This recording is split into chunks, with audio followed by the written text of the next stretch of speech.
ಮತ್ತು ಇನ್ನೊಂದು ಪ್ರಮುಖವಾಗಿ ನಾನು ಸೈಂಟಿಫಿಕ್ ಆಗಿ ಹೇಳಲೇಬೇಕು ಅಂತಂದಿರೋದು, ಹೆಣ್ಣು ಮಕ್ಕಳು ಏನಕ್ಕೆ ಬಹಳ ಬೇಗ ಅಳುತ್ತಾರೆ ಅಂತಂದರೆ ಎಸ್ಟ್ರೋಜನ್ ಹಾರ್ಮೋನು, ಪ್ರೊಲ್ಯಾಕ್ಟಿನ್ ಹಾರ್ಮೋನು. ಈ ಎಸ್ಟ್ರೋಜನ್ ಹಾರ್ಮೋನು ಎಮೋಷನ್ಸ್ಗಳನ್ನ ಜಾಸ್ತಿ ಮಾಡುತ್ತೆ, ಪ್ರೊಲ್ಯಾಕ್ಟಿನ್ ಹಾರ್ಮೋನು ಕಣ್ಣೀರನ್ನು ಹರಿಸುತ್ತೆ. ಪುರುಷರಿಗೆ ಏನಕ್ಕೆ ಅಳು ಬರೋದಿಲ್ಲ, ಕಣ್ಣೀರು ಬರೋದಿಲ್ಲ ಅಂತಂದರೆ ಟೆಸ್ಟೋಸ್ಟಿರಾನ್ ಹಾರ್ಮೋನು ಎಮೋಷನ್ನ ಕ್ರಿಯೇಟು ಮಾಡಲ್ಲ. ಪ್ರೊಲ್ಯಾಕ್ಟಿನ್ ಹಾರ್ಮೋನು ಹೆಂಗಸರಷ್ಟು ಅವರಲ್ಲಿಲ್ಲ. ಕೆಲವೊಂದು ತುಂಬ ಟ್ರೇಸಲ್ಲಿರೋದ್ರಿಂದ ಅವರಿಗೆ ಸಫಿಷಿಯೆಂಟ್ ಇಲ್ಲ ಆ ಒಂದು ಕಣ್ಣೀರು ತರಿಸೋಂಥದ್ದು. ಹಾಗಾಗಿ ಬಹಳ ಕಷ್ಟಪಟ್ಟು ಅವರು ಅಳಬೇಕಾಗುತ್ತೆ.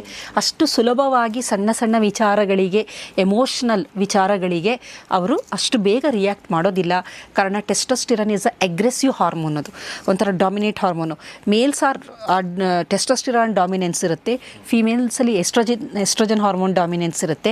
ಹಾಗಾಗಿ ಹೆಣ್ಣು ಮಕ್ಕಳ ಎಸ್ಟ್ರೋಜನ್ ಹಾರ್ಮೋನು, ಪ್ರೊಲ್ಯಾಕ್ಟಿನ್ನು, ಪ್ರೊಜೆಸ್ಟ್ರಾನು, ಈ ಹಾರ್ಮೋನುಗಳು, ಬೇರೆ ಬೇರೆ ಹಾರ್ಮೋನುಗಳು ಹೆಣ್ಣು ಮಕ್ಕಳಲ್ಲಿ ಇರೋದ್ರಿಂದ ಇವೆಲ್ಲ ಕಣ್ಣೀರು ಹರಿಸಲು ಪೂರಕವಾಗಿರುತ್ತೆ. ಎಮೋಷನ್ನ ಕಣ್ಣೀರಾಗಿ ಅದನ್ನು ಕನ್ವರ್ಟ್ ಮಾಡುವಂತಹ ಶಕ್ತಿಯನ್ನು ಹೊಂದಿರೋ ಅಂಥದ್ದು.